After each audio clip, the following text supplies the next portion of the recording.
Hello and welcome back to the live broadcast of the Sydney International Piano Competition 2023. Another semi-finalist joining me here in our little studio.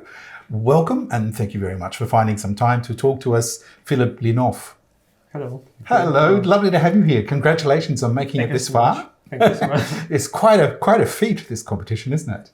Yeah, of course, but I like the fact that there is such freedom in terms of programming, recitals, and also great variety of chamber music and concerti. So, yeah. Oh, nice. And what about Australia? What were your first impressions? So it's really hard to say because I was so busy and with the competition and stuff like that. But the main impression so far is made by Australian audience, which is very welcoming and just very enthusiastic, and it's really such a joy to perform here. Oh, that's very nice to hear. Of course, in part of your program, you had to play some Australian music. Had you come across music by Australian composers before? Yeah, because firstly, I participated in the last edition, which was held online. Right. Okay. So, right. And it was like 2 years ago, and then I performed Carl Wine, his Five Bagatelles, which is quite famous music already. Yeah. And for this competition, I have chosen three nocturnes by Jack Simons, if I pronounce his name correctly. Yes, Simons, yeah. Actually, it's a set of 5 nocturnes, but there is a preface with different, let's say, variants of compiling a lesser number of nocturnes. So I played number 4, number 1, and number 5. Right. Okay. And then designing the rest of your program then for the second part of this competition, of course, the semi-finals, Bach, Messiaen, Rachmaninoff. How do they all fit in? So probably the main principle for me was just to play what I really want to, because I think it's the most important thing, just this acute desire to perform this piece or another. So I thought that it would be probably the best way to for the first round to combine these Australian pieces with the Messiaen. Well, of course, Messiaen in Australia, Messiaen was, of course, here collecting bird sounds once upon a time. Yes. So, and of course, Messiaen was a composer who was very busy with bird sounds, and a lot of people, bird calls, a lot of people actually think of Messiaen, they think of him and associate him instantly with the bush, and they instantly associate Australia also with the sound of lots of birds. So you're not far wrong there. That's a rather interesting connection. Lovely. What about chamber music for you? You know, it's a little bit of a lonely job playing all of this solo piano work, although there's beautiful repertoire. But now you move into the semi-finals, you're able to play some chamber music. What are you going to play? So I've prepared 2 sonatas, a violin sonata by Richard Strauss and cello sonata by Sergei Rachmaninoff. So I'm going to perform a cello sonata by Rachmaninoff. Ah, okay, wonderful. Okay, yes. And have you played this before? Yeah, just a bit.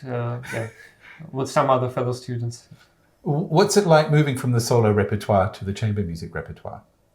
Yeah, again, I really like this variety of different repertoire here, and it also brings me great joy just to perform with other musicians, because it really gives you this sense of collaborative joy. Just it's really fun to perform some music together with someone. Yeah. Yeah, of course, I can imagine. It's, you know, as we say, conversation between friends is one way of defining chamber music, isn't it? Yeah, it's very true. So what about back home? Who's watching? And you're getting messages from your family and friends as they watch you progress through this competition? Yeah, first for my family, for some friends, also fellow students, or my relatives. Yeah, so they're really cheering you on. Yes, Philip. Yeah. That's nice. I guess that helps a lot to know that they're there, if not in person, but in spirit and able to see you. Yeah, it's very, very nice. What do you do when you're not playing the piano, Philip? So I wouldn't say that I'm a limited person. So I have a lot of hobbies that which are somehow connected with music, for example, orchestration or Oh, wow. Okay, yes, nice. and also I love reading and watching movies and of course doing some sports. Yeah, so Yeah, because one has to stay fit. You know, sitting at the Yeah. piano is already quite an athletic pastime in some ways, but of course you have to move other things and get on with things in that way too, don't you? In the final round, if you do make it that far, you've chosen Prokofiev's number 2 and Mozart's E-flat major number 22. Tell us about these two concerti, why you've chosen those. So again, I just felt this desire to perform these concerti, but there was a really big list of concerti, so there was a really big choice. But I don't remember when I decided on this particular concerti. So it's really hard to say what was the impetus for this particular program. But I really enjoy this music. Well, that's very good, and that's what it's all about, isn't it? In the end, Philipp, what's the role of a musician today? Do you think, as a young up-and-coming pianist as you are and all the rest of it, what do you think the role of music and musician is in today's society? It's a really tough question for me. I would say, of course, that it just makes our life better and more beautiful, but it's quite a complicated topic to discuss. Just for me, if I change this question, I can say that I just cannot live without music. So I'm not really thinking about my role in this life as a musician or of music just as a profession or a kind of occupation. Sounds fine to me. Sounds like a very nice way of looking at things.